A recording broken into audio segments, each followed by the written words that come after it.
আওয়ামী লীগের তৃণমূলের নেতা এবং কর্মীদের উদ্দেশ্যে বলছি, সবাই সজাগ থাকবেন, প্রস্তুত থাকবেন। যে কোনো সময় ডাক যদি চলে আসে সবাই রাজপথে ঝাঁপিয়ে পড়বেন। খুব শীঘ্রই কিছু একটা ঘটতে যাচ্ছে এবং সেনা প্রধানের উদ্দেশ্যে বলছি, আপনার বিরুদ্ধে অনেক ষড়যন্ত্র চলছে। যদি আপনার মনে হয় যে আমাদের দেশপ্রেমিকদের প্রয়োজন, আপনি শুধু আমাদের একটা ডাক দিবেন, ইনশাআল্লাহ আমরা প্রত্যেকেই যে যার জায়গা থেকে রাজপথে ঝাঁপিয়ে পড়বে। বাংলাদেশকে বিদেশি শকুনদের হাত থেকে আমরা রক্ষা করব। কারোর ক্ষমতার লালসার জন্য এই বাংলাদেশকে আমরা বিদেশির হাতে তুলে দিতে পারি না। আমরা আপনাদের পাশে ছিলাম, আছি, থাকবো। এই রাজাকারের বাচ্চারা শেখ হাসিনার সাথে খেলতে আসে। আরে শেখ হাসিনা কত বড় মাপের খেলোয়াড় তুমি না জানলেও তোমার প্রধান উপদেষ্টা ঠিকই জানে।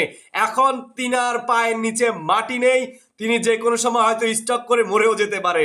শেখ হাসিনার সাথে তোমরা খেলতে আসো। শেখ হাসিনা এমন খেলা খেলে দিচ্ছে, দেখো কয়দিন টিকো তোমরা, আমরাও দেখবো ইনশাল্লাহ।